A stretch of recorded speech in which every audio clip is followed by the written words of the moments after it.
Hello friends, माझे doctor Aditi Patil, homeopathic physician consultant.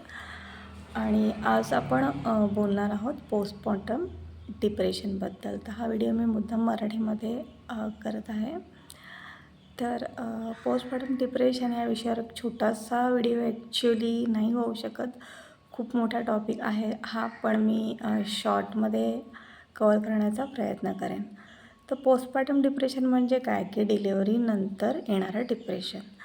तर actually depression ही term actually आज आपण खूप इझिलीच म्हणजे सिरियसली कोणी घेत नाही. डिप्रेशन ही टर्म अगदी रोजच्या जीवनामध्ये पण आपण वापरतो.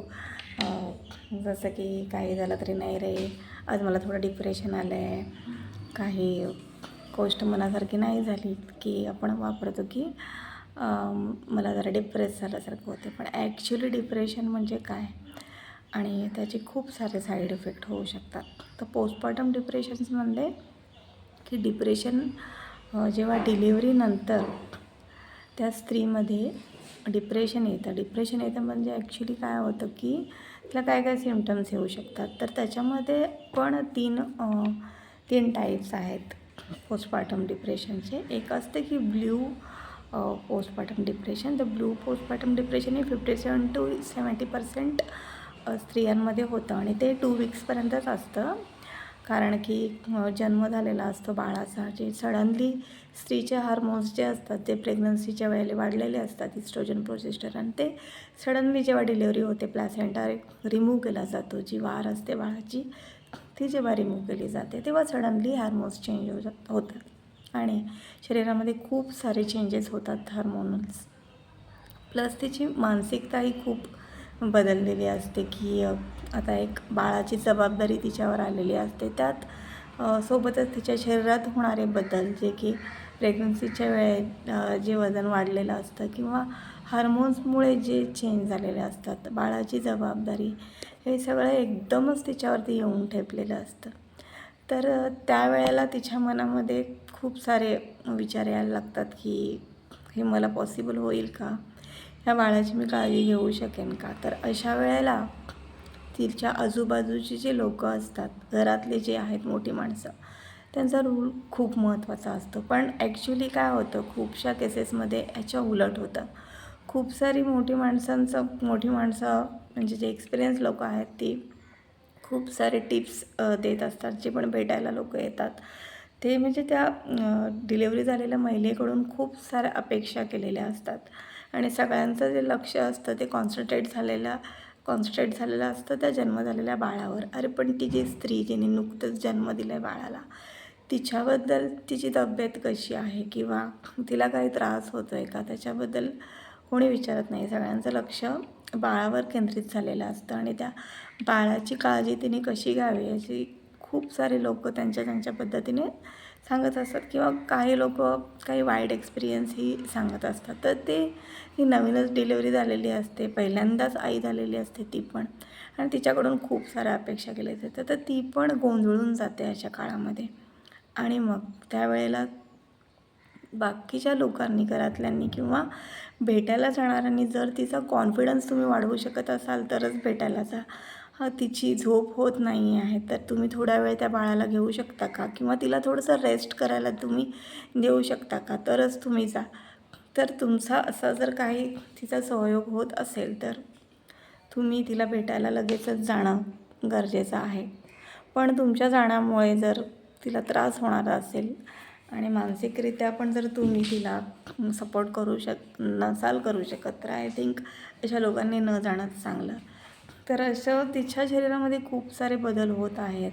मी बाळाची योग्यरित्या काळजी घेऊ शकेल का, आणि असं खूप सारं डिप्रेशन मग तिला यायला लागतं की स्वतःबद्दलचा कॉन्फिडन्स तिच्यामध्ये कमी व्हायला लागतो. कारण की सगळ्यांची खूपच अपेक्षा असते की तो असं मुलाला आईनेच सगळं केलं पाहिजे. हे खूप असतं की बाळाचा डायपर जो आहे तो तिनेच बदलायला हवा. बाळाला रात्री तिला जागरण करणं जमलंच पाहिजे.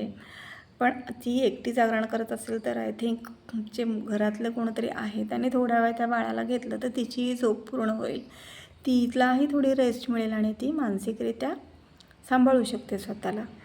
पण आपल्याकडे कसं आहे, जास्त जबाबदारी आईवरच टाकली जाते. तिनेच सगळं केलं पाहिजे. तर मग तिच्या मनात एक असं यायला लागतं की मी खरंच चांगली आई होऊ शकते का, किंवा मला ह्या गोष्टी जमत नाही आहेत. पण हे स्वाभाविकच आहे, ती पण पहिल्यांदाच आई झालेली आहे, तिला काही एक्सपिरियन्स नाही आहे या गोष्टींचा. तर त्याच्यामुळे ह्या ज्या नुकत्याच डिलिव्हरी झालेल्या स्त्रिया आहेत, त्यांनी स्वतःला असं कमी समजायला नको, किंवा असे काही ठराविक असे काही हे ठरलेले नाही आहेत की ह्या गोष्टी केल्यास म्हणजेच तू एक चांगली आई होऊ शकतेस, असं काही नाही आहे. त्या समाजाने काही गोष्टी ठरवून दिलेल्या आहेत. पण त्या अशा काळामध्ये तिला घरातल्यांचा खूप सपोर्ट मिळणं खूप गरजेचं आहे. नाहीतर हे जे 2 वीक्सचं मी सांगितलं ते नॉर्मल आहे. 2 वीक्सचं जे पोस्टपार्टम डिप्रेशन असं म्हणतो ते नॉर्मल आहे. पण ते 2 वीक्सच्या पुढे जर तुम्हाला असंच वाटत राहिलं की जेव्हा ॲक्च्युअल डिप्रेशन येतं, तेव्हा म्हणजे त्या पेशंटला एकदम सुन्न झाल्यासारखं वाटतं की बाहेरचे म्हणजे सगळे आजूबाजूचे लोक ते मूल झाले म्हणून खूप आनंदी आहेत, पण तिला आतून असं काहीच वाटत नसतं. तिला आतून तिचा कॉन्फिडन्स पूर्ण लो व्हायला लागतो, कशातच तिला आनंद वाटत नाही. तिला असं वाटतं की आपण आता झोपूनच राहावं, किंवा कोणाच्यातच ते मिक्स होत नाही, एकटं राहावं असं वाटतं. तर अशा वेळेला हे पोस्टपार्टम जे आहे डिप्रेशन हे पुढे पुढे वाढत जाऊन त्याच्यामधूनच आत्महत्येचे म्हणजे प्रवृत्ती त्या पेशंटमध्ये येऊ शकते, किंवा बाळाला घेऊनही बाळासोबतही तिचं वागणं चेंज होऊ शकतं. की बाळाला घेऊन जुन्या काळामध्ये पण हे होतं, पण आत्ता थोडा अवेअरनेस वाढला आहे पोस्टपार्टम डिप्रेशनचा. जुन्या काळामध्ये तुम्ही ओलिबा, बाळंतीणच्या आत्महत्या वगैरे ह्या गोष्टी ऐकलेल्याच असतील, तर तेव्हाही होतं, पण तेव्हा त्या गोष्टीकडे एवढं लक्ष देण्यात आलं नव्हतं. पण आता अवेअरनेस वाढलेला आहे, तर या गोष्टीची काळजी. आणि या काळामध्ये दुसरं एक पोस्टपार्टमचं म्हणजे तिला आहार एक व्यवस्थित देण्यात आला पाहिजे. जसं की आयर्न डिफिशियन्सी आपल्याकडे खूप आहे भारतामध्ये, कारण की आपण भात, चपाती किंवा भाकरी जे असेल, पण त्याच्यासोबत तुम्हाला प्रोटीन आणि भाज्या ज्या आहेत तेही तेवढ्याच प्रमाणात हवं आहेत. आयर्न डिफिशियन्सी आपल्याकडे खूप आहे. तसंच विटॅमिन B6 आणि थायरॉईड लेवल हे असे सिम्टम्स जर पेशंटला वाटत असतील, तर त्या काळामध्ये ते चेक केलं गेलं पाहिजे. तिला पोषक आहार त्या काळामध्ये भेटला पाहिजे, आणि भावनिक सपोर्ट हा या काळामध्ये तिला सूचना खूप साऱ्या सूचना तर भेटतच असतात, पण त्या सूचनांच्या सोबत तिच्याकडून जास्त एक्सपेक्टेशन करण्यापेक्षा तिला सपोर्ट द्या की आम्ही पण आहोत तुझ्यासोबत.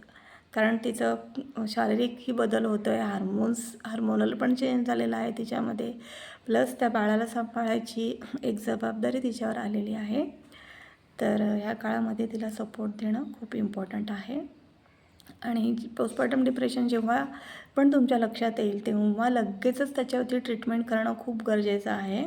अगदी बाळ दूध घेत असेल तर होमिओपॅथीमध्येही याच्यासाठी खूप छान मेडिसिन्स आहेत. होमिओपॅथीचा तर साईड इफेक्ट नसतो, तर तुम्ही याच्यासाठी ट्रीटमेंट लगेचच ट्रीटमेंट चालू करणं खूप गरजेचं आहे. आणि प्लस काउन्सलिंग पेशंटला म्हणजेच की मानसिक सपोर्ट तिला देणं खूप गरजेचं आहे. नाहीतर मग ते पुढे वाढत जातं की बऱ्याचशा स्त्रिया याच्याकडे दुर्लक्ष करतात, म्हणजे या सिम्टम्सकडे, आणि मग तो त्यांच्या स्वभावाचाच एक भाग होऊन जातो पुढे. अगदी 5-5, 10-10 वर्ष हे डिप्रेशन त्या पेशंटमध्ये राहतं, की म्हणजे मग तिला जर ते कळत नसेल, तर तिच्या आजूबाजूची जी लोकं आहेत, तिचा नवरा आहे किंवा तिच्या घरातले सासू सासरे किंवा जे पण कोणी घरात आहे, तर त्यांच्याही लक्षात आलं पाहिजे की ही अशी का वागते. कारण की तिला नेहमी बघत असाल तर तिच्यामध्ये हा चेंज का झाला आहे, की तिला लगेचच रडायला काय येते. मग तिला असं बोलता कामा नये की तू असं कशी लगेचच रडतेस.